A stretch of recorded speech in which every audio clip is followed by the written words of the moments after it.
ஆண்டவருடைய ஆவி என்மேல் உள்ளது, ஏனெனில் அவர் எனக்கு அருள் பொழிவு செய்துள்ளார். ஏழைகளுக்கு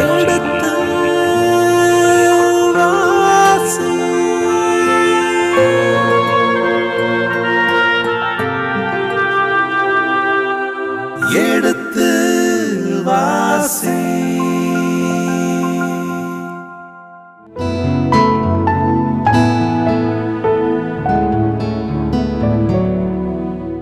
இனிய இதயங்களே, எடுத்து வாசிப்பருவம் 2 சாமுவேல் 2ஆம் புத்தகத்துடனான விவிலிய இறை வசனங்களுக்கு செவிமடுத்துக் கொண்டிருக்கின்றோம். கடந்த பகுதியின் தொடர்ச்சியை இன்று தொடங்குவோம். வாருங்கள், நிகழ்ச்சிகள் செல்வோம். உங்கள் சார்பாக தந்தையவர்களுக்கு வணக்கம் சொல்லி நிகழ்ச்சியை தொடங்குவோம். வணக்கம் தந்தையவர்களே.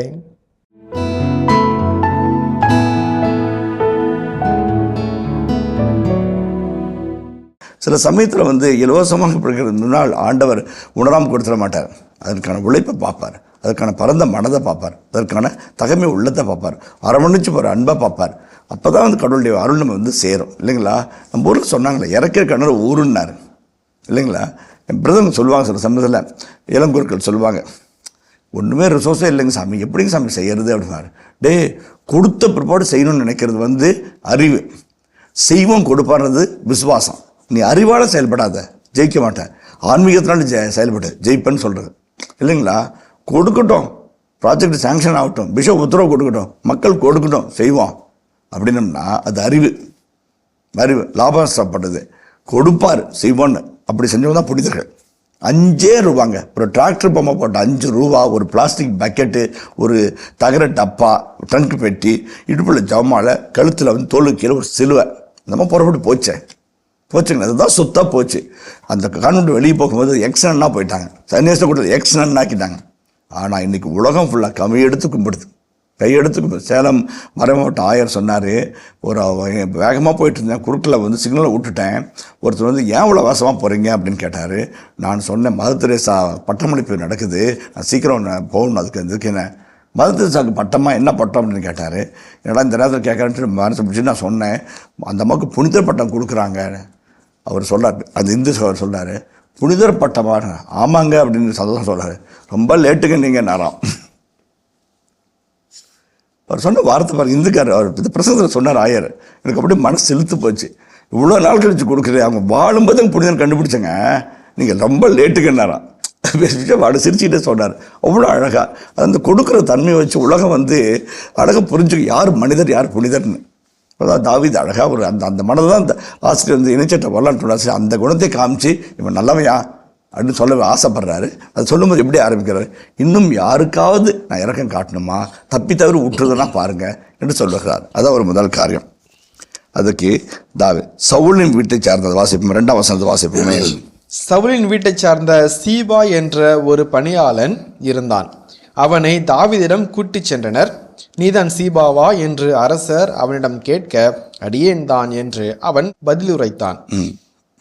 கடவுளின் கருணையை நான் சவுலின் வீட்டாருக்கு காட்டுவதற்கு இன்னும் யாரேனும் இருக்கின்றனரா என்று அரசர் கேட்டார். யோனதானின் மகனாகிய 2 கால் ஊனமுற்ற ஒருவன் இருக்கின்றான் என்று அரசரிடம் சீபா பதிலளித்தான். 2 செய்தி நம்ம பார்க்குறோம். ஒன்று சவுலின் வீட்டை சேர்ந்த சீபா என்ற பணியாளர் தான் அவனை தாவீதுடன் கூட்டிகிட்டு போகிறாங்க. யார்? தாவீதுடைய ஆட்கள் சீபாவை கூட்டு போகிறாங்க. கூட்டு போகும்போது, நீ தான் சீபாவா, எங்கெல்லாம் சொல்கிறாங்க, நீ தான் சீபாவா அப்படின்னா சவுல் வீட்டுக்காரங்களா நீங்கள்? தெரியாது, தெரிஞ்சால் செஞ்சுருப்பார், தெரியாததுனால நீ தான் சீபாவா. அப்போ ஆசிரியர் அழகாக சொல்கிறாரு, யாராவது இருக்கிறாங்களாங்களே, இவன் இருக்கிறாங்களே, இவங்க தான் நான் வெரிஃபை பண்ணிக்கிட்டான். ஆமாம், இப்போ அரசன் முன்னாடி போய் சொல்ல மாட்டான் இல்லைங்களா.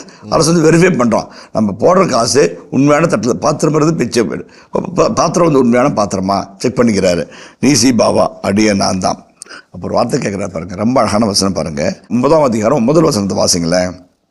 யோனத்தானின் பொருட்டு சவுலின் வீட்டாருக்கு நான் கருணை காட்டுவதற்கு இன்னும் யாரேனும் இருக்கின்றனரா? யார் பொருட்டுங்க? யோனத்தான் பொருட்டு. இப்போ வாசிங்க, இந்த வசனத்தை வாசிங்க. கடவுளின் கருணையை நான் சவுலின் வீட்டாருக்கு காட்டுவதற்கு.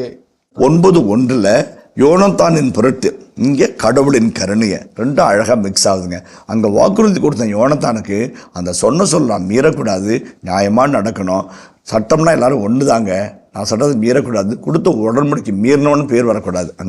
இங்கே கடவுளின் கருணையை காட்டுறதுக்கு நான் உனக்கு காட்டுற இரக்கம் நான் என்னுடைய நல்ல மனசுனால இல்லை, சாமியுடைய இரக்கத்தை அப்படி கொடுக்குற அவ்வளோதான். ஐ எம் ஒன்லி சேனல் இல்லைங்களா. நான் வந்து ஒன்று பெருசாக ஒன்றும் கிடையாது. நீ ரிமோட் பட்டன் அழுத்துறா நான் டிவியை காமிக்கிறேன் அவ்வளோதான். ரிமோட்டு, சுவிட்சு, கரண்ட்டு, பே பில்லாம் நீ பண்ணிக்கிற அவருக்கு கொடுக்க. அது ரொம்ப அழகான ஒருத்து. கடவுளின் கருணையை நான் சவுலின் வீட்டாருக்கு காட்டுவதற்கு இன்னும் யாராவது இருக்கிறார்களாம். அப்போ எல்லாரும் நினச்சிட்டு இருக்கிறாங்க கடவுள் சவுல்னு வீட்டை சபிச்சிட்டாரு, அதனால தான் சவுலை வந்து வெட்டி கொண்டாங்க, அவன் மகனை வந்து மரத்தில் தொங்க விட்டாங்க, புதைக்க கூட வழியெல்லாம் பண்ணாங்கன்னு நினைக்கும்போது கடவுளின் கருணை என் மூலமாக அவங்களுக்கு போய் சேரும்டா. கடவுளுடைய அன்புக்கும் கருணைக்கும் உரிமை தான் அவங்க. அழகாக சொல்கிறாரு இல்லைங்களா. அதான் ஒரு சமயத்தில் படித்த ஒரு வாக்கியம் மனசை ரொம்ப தொட்டுச்சு.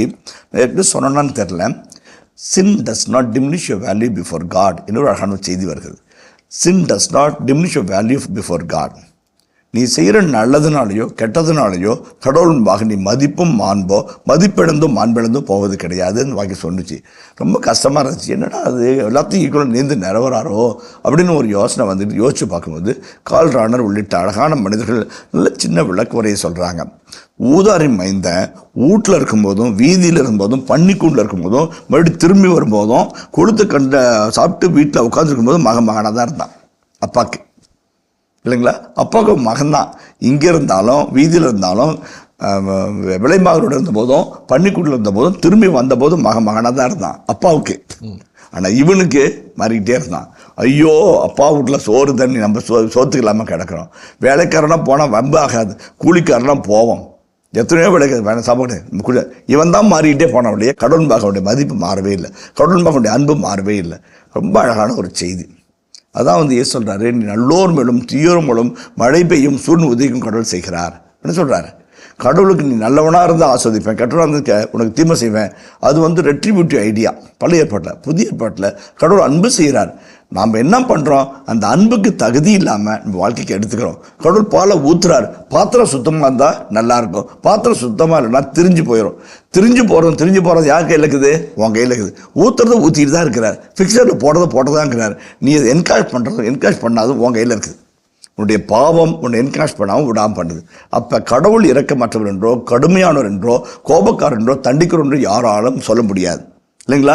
நிறைய பேர் சொல்கிறாங்க பழைய ஏற்பாட்டு கடவுள் கொடுமையான கடவுள் வச்சு செய்கிறாரு.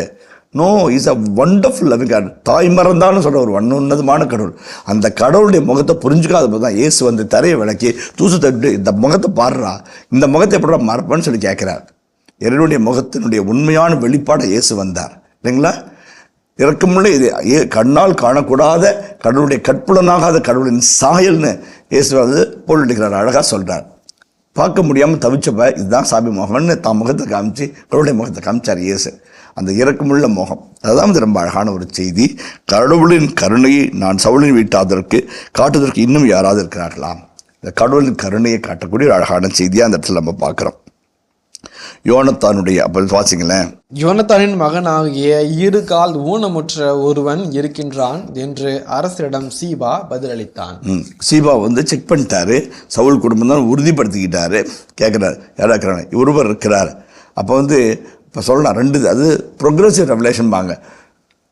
ஆமாங்க மபிபோசத் இருக்கிறாரு அப்படின்னு சொல்லலை, ஒருவர் இருக்கிறார்.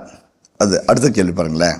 எங்கே அவன் என்று அரசர் அவரிடம் கேட்க, லோதாபாரில் அம்மியேலின் மகன் மக்காரின் வீட்டில் அவன் இருக்கின்றான் என்று அரசரிடம் சீபா கூறினார்.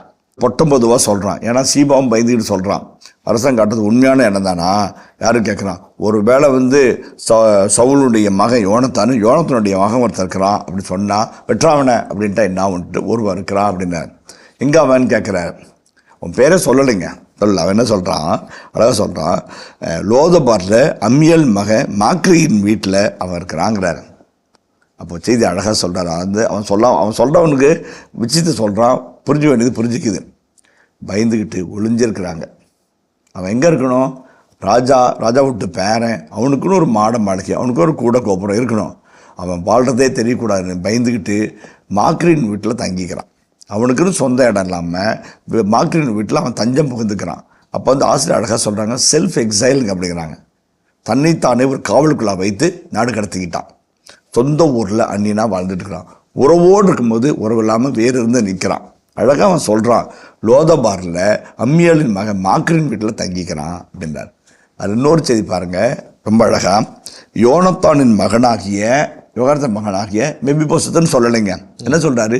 இரு கால் ஊனமுற்றவன். அவன் சொல்லக்குள்ள எவ்வளவு அழகா சொல்றான் பாருங்க. சீபா வந்து அவனுடைய பாதுகாவலன், அவனுடைய மெய்காப்பாளன் இருக்கலாம், அல்லது வந்து ஒரு தத்தெடுத்த பிள்ளையா கூட இருக்கலாம். அவன் சொல்றது இவ்வளவு நல்ல ஒரு பண்புள்ள ஒரு தன்மையா, நம்ம கையில் இருக்கிற ஒப்படைச்சவங்களுக்கு ஒருபோதும் தீங்கு வந்துடக்கூடாதுன்னு அரசனுடைய உண்மை முகம் தெரிகிற வரைக்கும் அவன் அழகாக சொல்கிறான். யோனத்தானுடைய மகன் 2 கால் இல்லாத ஒரு ஊனமுற்றவர் இருக்கிறான். முதலாவது தாவீது, ஆமாம் ஒருத்தன் அடிபட்டான், அவருக்கு அதாவது ஞாபகம் வரும். 2வது எங்கே இருக்கிறான் அவன் கேட்ட உடனே தான் கேட்குறாங்கன்னு சொல்லாமல் தஞ்சம் புகுந்து தவிச்சிக்கிட்டு இருக்கிறாங்க அப்படிங்கிறான். இவன் சொல்ல வேண்டியதை சொல்லிட்டான். அவன் அரச அறிவுள்ளவன், ஆன்மீகவன், ஆண்டருடைய அச்சத்தில் வாழ்கிறவன் புரிஞ்சுக்கிட்டான். பாருங்க, வாசிங்களேன். லோதாபாருக்கு ஆள் அனுப்பி அம்மியேலின் மகன் மாக்கிரின் வீட்டிலிருந்த அவனை அரசர் தாவீது கொண்டு வரச் செய்தார். சவுலின் புதல்வனான யோனத்தானின் மகன் மெபிபோசேத்து தாவீதிடம் வந்து முகம் குப்புற விழுந்து வணங்கினான். மெபிபோசேத்து என்று தாவீது அழைக்க, இதோவும் அடியான் என்று அவன் பதில் உரைத்தான். இந்த எந்த இடத்துல மெபிபோசேத் பேர் வந்துச்சுங்களா? வரலைங்க. அவர் மெபிபோசேத் தாவீது சொன்னாங்களா? சொல்லலைங்க. தாவீது சொல்றாரு. என்ன சொல்றாரு? மெபிபோசேத்துன்னு கூப்பிடுறாரு. அவன் என்ன சொல்றான்? இதுவும் அடியான் என்கிறார். அதுதான் அழகான மனித நேயம். வரான், நீ தான் சவுல் பேரனா, யோனத்தானுடைய மகனா? அவனை தெரிஞ்சு நேசித்து அன்பாக சொல்கிறார். செல்லம், எங்கடா இருந்த? இந்த கேள்வி தான் மெபிபோசேத்து அப்படிங்கிறார். இன்று அவர் அழைக்க பாருங்க, கூப்பிட்டாருக்குள்ள அழைக்க அவன் இதோ அடியேன்றான். இதே வார்த்தையாக ஷீபா சொன்னார். இதெல்லாம் முன்னாடி பாருங்க, நீ தான் ஷீபாவா? அடியேன் தான் இல்லைங்களா? அங்கேயும் அன்பை காமிச்சான், அங்கேயும் அவனை உண்மைன்னு சொல்லிட்டு, நீ பயப்படாதடா, நான் ஒன்றும் பண்ண மாட்டேன்டா, நீ தான் ஷீபாவா? அடியேன் தாங்க அப்படிங்கிறான். அதே வார்த்தைக்கு வந்து மெபிபோசேத்து, நீ தான் மெபிபோசேத்துன்னு கேட்கல, இன்ஃபர்மேஷன் கேட்ட செய்தி உறுதிப்படுத்து. நீ தான் மெபிபோசேத்தா? உனக்கு தான் 2 காலில் அடிபிடிச்சா? அப்படி கேட்கலைங்க, அன்பொழுக மெபிபோசேத்துங்கிறார். ஒரு கவிதை ஒன்று படித்தேன். என் பெயருக்கு இத்தனை அழகென்று நீ உச்சரித்த போதுதான் உணர்ந்து கொண்டேன்னு எழுதியிருந்தான் அந்த பையன். என் பெயருக்கு இத்தனை அழகா என்று நீ உச்சரித்த போது தான் நான் உணர்ந்து கொண்டேன்னு அவன் எழுதினான். ரொம்ப அழகானது. தாவீது சொல்கிற வாக்கியம் மெபிபோசேத்து அப்படிங்கிறார். இதோ அடியேன். அவன் எதுவுமே சொல்லலை, இதோ அடியேன். அதில் வந்து அவனுடைய நிராதரமான நிலைமை, என்ன செய்ய போகிறாரோ, எது செய்ய போகிற ஒரு தவிப்பு, ஏதாவது கிடைக்குமான்னு ஒரு ஏக்கம். இதோ அடியேன். சாமுவேல் சொல்கிறார், இதோ அடியேன், ஆண்டவரே பேசும், கேட்குறேன் சொன்னார் இல்லைங்களா? அந்த ஒரு டிஸ்போஷனோட, கொண்டாலும் கொண்டுருங்க, சாப்பாடு போட்டாலும் போடுங்க, நீங்கள் என்ன வேணாலும் பண்ணிங்க, 2 கால் இல்லாமல் நிற்கிறேன், சொந்த வீடு இல்லாமல் ஒரு இடத்துல ஒதுங்கி நிற்கிறேங்க ஐயா. அழகாக சொல்கிறான், புரிஞ்சுக்கிறான். மெபிபோசேத்து நீயான்னு கூட கேட்கல, மெபிபோசேத்துங்க அவன் இதோ அடியேன்கிறான். அடுத்த வசனத்தை வாசிங்களேன். தாவீது அவனிடம், அஞ்சாதே, உன் தந்தையாகிய யோனத்தானின் பொருட்டு நான் உனக்கு கருணை காட்டுவது உறுதி. உன் மூதாதை சவுலின் நிலம் அனைத்தையும் உனக்கு மீண்டும் கிடைக்கச் செய்வேன். நீ எப்பொழுதும் என்னுடன் உணவருந்துவா என்று கூறினார். 2 சாமுவேல் 3ஆம் அதிகாரத்தில் இஸ்போஷேத் என்கிற ஒரு மனிதரை பார்த்தோம். அவர் அப்னேர் மூலமாக அரசு கொட்டில் வாய்ப்பு கிடைக்குமா என்று தவித்து கிடந்தான். ஒரு கட்டத்தில் அவனால் எந்த நன்மையும் வராது என்பதனால் அப்னேர் அவனை விட்டு விலகி தாவீதின் கூடாரத்தோடு கூட்டு வைத்து அவரை அரசனாக்கும் முயற்சியிலே அவன் ஒத்துழைப்பு தருவதாக வாக்குறுதி செய்கிறான். வா, என்னது உடன்படிக்கை செய்து கொள், உன்னை இஸ்ராயேலின் அரசனாக மாற்றுவேன் என்று அப்படின்னு சொன்ன காட்சியை நம்ம கண்டோம். இஸ்போசேத்து வலிமை மிகுந்தவன், ஏதாறு மூலையாவது அந்த அரசு கூட்டில் உட்கார முடியுமான்னு தவித்து கிடந்த ஒரு மனிதர். இந்த இடத்துல மெபிபோசேத்து ஏறக்குறைய பெயரை தாங்கி வர்ற தாவீதுக்கு எதிரண்டில் இருந்த சவுலின் குலத்தை சார்ந்தவர்கள். என்ன சொல்கிறான் அழகாக பாருங்கள். அந்த 3ஆவது வசனத்தில் அவருடைய பாடி லாங்குவேஜ், ஒக்காபுலரி, அவருடைய சென்டிமெண்ட்ஸ் 3 நம்ம பார்க்குறோம். சவுலின் புதல்வனான யோனத்தான் மகன் மெபிபோசேத்து தாவீதிடம் வந்து முகம் குப்புற விழுந்து வணங்கினான். அவருடைய பாடி லாங்குவேஜ், நான் அரச குடும்பம், எங்கள் தாத்தா ராஜா, எங்கள் அப்பா இளவரசர், நான் இளவரசர் பிறந்த ஊனமற்றவன் இருந்தேன்னு எந்த கெத்தும் இல்லாமல் உன் கையில் பிச்சைக்காக நிற்கிற சாதாரண உயிர் பிச்சை காத்திருக்கிற சாதாரண ஒரு ஏழை தொழிலாளி, ஏழை கொடிமகன் சொல்லிட்டு முகம் குப்புற விழுறான். யாரும் இந்த ஹிஸ்தஹாவ் என்ற வார்த்தை இருக்குதுங்க, முகம் குப்புற விழுவது வணங்குவது என்பது. அந்த முகம் குப்புற விழுந்து வணங்குவது என்பது எதை குறித்து காட்டுதுனாக்க டோட்டல் சரண்டர். யோசேப்பின் மக 12 சீடரும் முகம் குப்புற வந்து வணங்குறாங்க இல்லைங்களா? தொழுநோயாளன் குணம் பெற்றதை கண்டு திரும்ப வந்து தண்டனிட்டு வணங்கினான். 3 ராஜாக்கள் குழந்தை இயேசுவை தண்டனிட்டு வணங்கினாங்க. கடவுள் பெரியவர், உமக்கே எல்லா அதிகாரமும் சொல்லும்போது தான் தண்டனிட்டு வணங்குவாங்க. அந்த வார்த்தை ஆசிங்க பயன்படுத்துகிறார். இஸ்தஹாவா என்கிற விடைச்சொலை பயன்படுத்தி தண்டனிட்டு வணங்குறான். என்கிட்ட ஒன்றும் இல்லைங்க, நீங்கள் தாங்க எல்லாம், நீங்கள் என்ன செய்கிறீங்களோ அதுதாங்க எனக்கு ஆகும் என்று வணங்குறான். பாடி லாங்குவேஜில் சரண்டராக சொல்லிட்டான். தாவீது கூப்பிட்றாரு, மெபிபோஷேத் அப்படிங்கிறாரு. உன்னை தெரியுமாடா, உன் பேரை தெரியுமாடா, உன் நிலமை தெரியுமாடான்னு சொல்லிட்டு அன்பா மெபிபோஷேத்துன்னு சொல்கிறாரு. அந்த வார்த்தை பிஹோல்ட் யுவர் சர்வன்ட், இதோ அடியான் அப்படிங்கிறார். டோட்டல் டிஸ்போஷன், உம்முடைய அடியன் நான் சொல்லிக்கிறார். இப்போ தாவீதுடைய வார்த்தையை பாருங்கள், ரொம்ப அழகாக இருக்கும். இந்த பாருங்களேன், தாவீது அவனிடம், அஞ்சாதே, உன் தந்தையாகிய யோனத்தானின் பொருட்டு நான் உனக்கு கருணை காட்டுவது உறுதி. அதான் ரொம்ப முக்கியம். அப்போ அந்த இடத்துல என்ன நடக்குமோ அதை ஃபஸ்ட்டு சொல்லிவிட்டு சொல்ல வேண்டியது திரும்ப சொல்கிறாரு. அஞ்சாது, இது நடுங்குறான், அப்படி கருலாம் நடுங்குது, கண்ணு அப்படி குறுகுது, என்னாகுமோ இது ஒரு மஞ்சள் படபடக்குது. அஞ்சாது, பயப்படாப்பா. ஃபஸ்ட்டு சார் இது கொடுத்தாரு. செகண்டு, உங்கள் அப்பாவை முன்னிட்டு உங்கள் தாத்தா முன்னிட்டு அவங்க எனக்கு இறக்கம் காமிச்சாங்க. அவங்க மட்டும் வச்சு சேர்ந்தா நான் செத்து போயிருப்பேன். ஆனால் உங்கள் அப்பா வந்து எனக்கு இறக்க காட்டார். அவர் பொருட்டு உனக்கு இறக்கிறது உறுதி. நான் உன்னை கொல்ல மாட்டேன், உனக்கு உன் பாசம் காட்டுவேன் சொல்லிட்டாங்களா. அப்போ அவனுடைய பயம் தெரியுது, அவனுடைய தவிர்த்து இதுவும் ஆகாது, நம்ம உறுதி கொடுத்துட்டு. அடுத்த வசனம் சொல்லி பாருங்களேன், உன் மூதாதை சவுலின் நிலம் அனைத்தையும் உனக்கு மீண்டும் கிடைக்கச் செய்வேன். Psychological, sociological. அடுத்து போங்களேன், நீ எப்பொழுதும் என்னுடன் உணவருந்துவாய். Human dignity, equality. அழகா வந்து பயப்படாத, நான் ஒன்றும் பண்ண மாட்டேன், நான் ஒன்றும் ஆபத்துக்குரியவன் கிடையாது, நீ வந்து ஆபத்தை தேடிப்போ வந்திருக்கோம் இல்லை. முதலாவது. ரெண்டாவது, உங்கள் அப்பா தாத்தானுடைய பாட்டம் போட்ட சொத்தெல்லாம் உனக்கு கொடுத்துருவேன். சோஷியல் இப்படி எம்பவர்டு, யார் வீட்லேயோ எதுக்காகவோ நீ காத்திருக்க வேண்டிய அவசியம் உனக்கு கிடையாது சாமி. நீ நல்லவன், நல்ல குடும்பம், அரச குடும்பம், எனக்கு சாமி கொடுத்த பிச்சை மாதிரி உனக்கு நான் பிச்சை இருக்கணும் அவசியம் கிடையாது. நீ நல்லா இருக்கணும், நம்பர் நீயும் நல்லா இருக்கணும் சொல்லுங்களா. ரெண்டாவது. மூணாவது, ரொம்ப அழகான, என் அரண்மனையில் எனக்கு அரியாசனத்துக்கு பக்கத்தில் உனக்கு சரியாசனம் நீ உணவருந்துவார். உன்ட்ட அரச பதவியும் மகுடமும் தான் இல்லை, அது என்கிட்ட இருக்குது. ஆனால் என்ன மாதிரியே நான் சாப்பிட்ற இடத்துல நீயும் சாப்பிடுவேன். எவ்வளோ அழகான ஒரு மென்மையான ஒரு குணம் பாருங்கள், ரொம்ப அழகாக. அதாவது வந்து மெஸ்ஸியாவை பற்றி பேசும்போது ஏசாயா அவர்கள் வார்த்தை சொல்வார், அவர் புகையும் திரையை அணையார், நெறிந்த நனலில் முறியார் அப்படின்னு வார்த்தை பயன்படுத்துவார்.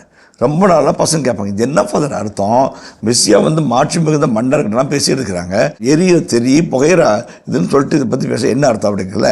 ரொம்ப அழகாக சொல்ல, ஒரு விளக்கு எரியுதுன்னு வச்சுங்களேன், அதே காற்று ஆடி ஆடி ஆடி வந்து அப்படி தடுமாறுது, தள்ளாடுது, இப்போ இல்லாமல் அப்புறம் இல்லாமங்குது. அப்போ போய் பூன்னு ஊதுனா வீரங்களா, வீரமா அது அரக்கத்தனம் இல்லைங்களா. அதே ஆடு அப்படி அழுதுக்குது, அதை போய் ஊதி அரைக்கிறது. ஒரு நாணல் வந்து காற்றுக்கு அல்லாடுற நாணல், அதே ஒரு அப்படி முறிஞ்சு போய் நிற்கிது. இன்னும் வேகமாக அடித்தா உடஞ்சிரும். பலகீனமான பலமற்ற தன்னை தற்காத்து கொள்ளாத ஒரு எளிய அந்த நாணலை முறிஞ்சு போய் நிற்கிது. இப்போ உடையலாமா இன்னும் சாயலாம அதை போய் தட்டுனா போடா அப்படி தட்டணும்னா அது வீரமா. மெஸ்ஸியாவோட குணம் என்னன்னாக்க எளியவரை காப்பது, எளியவர்களுக்கான எதிரான குற்றங்களில் ஈடுபடாமல் இருப்பது. அதான் ரொம்ப முக்கியமான மெஸ்ஸியானிக் குவாலிட்டிம்பாங்க. எளியோரையும் வறியோரையும் தாழ்மையில் இருக்கிறவங்களையும் நீ உதாசீனப்படுத்துகிற, ஈவனுடைய பாடி லாங்குவேஜ் கூட அவங்களை இன்சல்ட் பண்ணக்கூடாது, ரொம்ப முக்கியம். அதாவது மெஸ்ஸியானிக் கேரக்டர் பார் தாவீதத்தில் இருக்குது. அதனால தான் தாவீதின் மகனேன்னு தாவீதை சொல்கிறாங்க இல்லைங்களா. ரொம்ப குணம். அதாவது ஃபஸ்ட்டு சைக்காலஜிக்கலாக லிபரேட் பண்ணுறாரு, சோஷியாலஜிக்கலாக எம்பவர் பண்ணுறாரு. ரெண்டாவது, மூணாவது, clothing with glory and honour, மாட்சிமையும் மகத்துவத்தையும் உனக்கு ஆடையாக விடுத்தினான்னு 8ஆம் திருப்படலை வாசிக்கிறோம். அதான் அவருக்கு செய்கிறாரு. நான் போட்டுக்கு மாதிரி பட்டாடை நீ போடுவேன், நான் போட்டுக்கு மாதிரி தங்க செருப்பு நீ போடுவேன், நான் போட்டுக்கு மாதிரி தங்க மரம் வச்சுருப்பேன், நான் சாப்பிட்ற தங்கத்தட்டை நீயும் சாப்பிடுவேன். இது வர வேறு என்னங்க வேணும். எதிராளியை பக்கத்தில் உட்கார வச்சு சாப்பிடாரு. இப்போ தான் ஒரு சில ஆசிரியர்கள் கேட்குறாங்க, எதிராளியை பக்கத்துலேயே வச்சு கண்முன்னா வச்சு தாவீது சூப்பர்வைஸ் பண்ணுறாரு, அவன் சதித்திட்டம் தட்டவோ படையை திரட்டவோ பண்ணாமல் அப்படி வச்சு பாதுகாக்கிறேன்னு ஒரு சாரம் வாதாடுறாங்க. எது என்னவாக இருக்கட்டும், அறிஞர்கள் அறிவுபூர்வமாக பேசுவார்கள், ஆன்மீகவாதிகள் ஆன்மீக, அந்த அறிவியும் ஆன்மீக கலந்து பேசுகிறது தான் வந்து உண்மை நம்ம நினைக்கிறோம். அப்போ அறிஞர்கள் சொல்வது ஒரு பக்கம், அறிவு சார்ந்த நிலை ஒரு பக்கம். இந்த இடத்துல தாவீதினுடைய அந்த பரந்த மனம், ஒரு வரோகர சிந்தனை, ஒரு தகைமை உணர்வு, ஒரு சான்றாண்மை, இதெல்லாம் விட்டு பார்த்தா நம்ம இடத்துல பார்க்குற மாதிரி பார்க்குறோம். அவன் பேச்சில் கூட அவ்வளோ அழகாக சொல்கிறாரு, பயப்படாத, ஃபஸ்ட்டு பயந்துக்காதப்பா, பயப்படாத சாமி, உன்னை கூட்டிகிட்டு வந்துட்டாங்க, அங்கேருந்து ஆள் வச்ச வர வச்சுட்டுன்னு சொன்னோன்னு பயந்துக்காத சொல்கிறாங்க இல்லை. ரெண்டா இன்னும் அடுக்கடுக்க அழகாக சிஸ்டமோட சொத்தெல்லாம் வச்சுக்க, என் கூட உட்காந்து சாப்பிடு, எல்லா நிலையிலும் வேறு என்ன வேணும்? ஒரு சின்ன கதை படித்தேன். அதாவது அப்பா செம கடன் வாங்கிட்டு ஒரு 20 லட்சம் வாங்கிட்டார். என்ன பண்ணிட்டார்? பையனை தூக்கி உள்ளே போட்டு இவனை அடிமையாக வச்சுங்க சார், என்னால் கட்ட முடியாதுன்னு சொல்லிட்டு போயிட்டார், செத்து போயிட்டார். இவன் உள்ளே போய் அப்போ அவன் முதலாளிக்கு அடிமையாக வேலை செய்ய போகிறான், செருப்பு தூக்கிறது போகிறான், முதல் வேலையை செருப்பு தூக்க போகிறான். அப்பா பையனை பார்க்குறார், மேலக்காரனுடைய மகனை பார்த்துட்டு, டேய் இவ்வளோ அழகாக இருக்கிற, அறிவாக இருக்கிற, படிமானமாக இருக்கிற, நான் உன் பிள்ளைய தத்தெடுத்துக்கிறேன்டா, நீ என் புள்ளடா அப்படிங்கிறார். அப்போ கடனும் போச்சு, பிள்ளைக்கு உரிமையும் வந்துச்சு, அவனுடைய மரியாதையும் சேர்த்துச்சு இல்லைங்களா? கடவுள் கிறிஸ்து இயேசுவில் இதை தான் செஞ்சார். நம்முடைய பாவ கடனை தன் மகனுடைய சிலுமையில வச்சு ஆணில் அடித்து அரைஞ்சி, நீ லிபரேட்டடு, நீ என் பிள்ளை, அது பிள்ளை, ஒத்த பிள்ளை கொடுத்து ஒரு உலகத்தின் பிள்ளைங்க நான் வாங்கிட்டேன்னு சொல்கிறேன். பவுல்டிகாரர் சொல்கிறார், தான் ஒத்த பிள்ளையை விலையாக கொடுத்து ஒட்டுமொத்த உலகத்தையே தான் சொந்த பிள்ளைகளை மாற்றிக்கிட்ட கிருபை கடவுளால் மட்டும்தான் முடியும். அதான் அந்த பரோபர சிந்தனையினுடைய வெளிப்பாடு. தாவீது அதான் செய்கிறார். தனக்கு 4 மனைவிகள், ஏகப்பட்ட குழந்தைகள், அந்த குழந்தைகளை சில பேர் குருக்கள்லாம் நம்ம பேசிக்கிட்டு கிடந்தோம். இதை இன்னொரு பிள்ளையாக பார்க்குறார் இல்லைங்களா? நர்ஸு கவர்மெண்ட் ஹாஸ்பிட்டல் ஒர்க் பண்ணிட்டு இருந்தாங்க. அரசு கூட்டில் ஒரு பொண்ணு குழந்தைய தூக்கி போட்டு போயிடுச்சு. அந்த அம்மா தவறாக பிறந்துச்சோ களத்தூரில் பிறந்துச்சோ தெரில, அம்மா குழந்தைய போட்டு போயிடுச்சு. என்ன பண்ணுறது, எது பண்ணி யோசிக்கிறாங்க. அந்த மடத்தில் இந்த மடத்தில் அந்த சிசு பவன்லாம் கேட்குறாங்க. முடியாது, வேண்டாம், ஏகப்பட்டது இருக்குது, யாருக்குமே லோடில் இருக்குது அப்படின்னு சொல்கிறாங்க. நர்ஸு பார்த்துட்டு, டாக்டர் நான் இந்த பிள்ளை வீட்டுக்கு எடுத்துகிட்டு போயிட்டா அப்படிங்குது. டாக்டர் பார்க்குறாரு, ரீனாம்மா ஏற்கனவே 4 பிள்ளைங்க, இன்க்ரிமெண்ட்டு வச்சு வந்தால் கூட சமாளிக்க முடியாது சொல்லியிருக்கிறேன், இதை ஒன்று தூக்கிட்டு போகிறேன், இப்போ என்ன பண்ணுவேன் அப்படிங்கிற டாக்டர். இந்த அம்மா சொல்லி சிரிச்சுட்டேன், எனக்கு 4 பிள்ளைங்க, ஆனால் இந்த பிள்ளைக்கு ஒரு அம்மா கூட இல்லையேன்னுச்சான். சுற்றிக்கிற நர்ஸுங்க அப்படியே கண்கலங்கி நின்னாங்கன்னு சொன்னார். தூக்கிட்டு வந்துட்டேன் சாமி, பார்த்துக்கிட்ட வீட்டில் தான் வளருது. ஏன் சாமி எல்லாரும் 6 கூட நாங்கள் 5 குடிச்சா இது கொஞ்சம் கம்மியாக குடிக்கிட்டுமே. இனிய இதயங்களே, எடுத்து வாசி பருவம் 2 சாமுவேல் 2ஆம் புத்தகத்துடன விவிலிய வசனங்களுக்கு செயல்படுத்திக் கொண்டிருக்கின்றோம். இதன் தொடர்ச்சியை மீண்டும் அடுத்த பகுதியில் தொடர்வோம். அதுவரை இணைந்திருங்கள். இயேசுவுக்கே புகழ், இயேசுவுக்கே நன்றி, மரியே வாழ்க. இந்த ஒத்த பக்கம் 8 பேரில் ஒத்த பக்கம் இருந்தால் கிறிஸ்டியானிட்டி தொட முடியாது, அழிக்க முடியாதுன்னு சொன்னார். கல்லுலையும் மண்ணுலையும் மெழுகுத்திரையிலையும் தூபத்திலையும் தவிர்த்து பேசுகிற சாமியை, கெஞ்சுற சாமியை, கண்ணீர் விடுற சாமியை, கரங்குவிச்ச சாமியை, படியேறி வந்த சாமியை நம்ம பார்ப்போம்.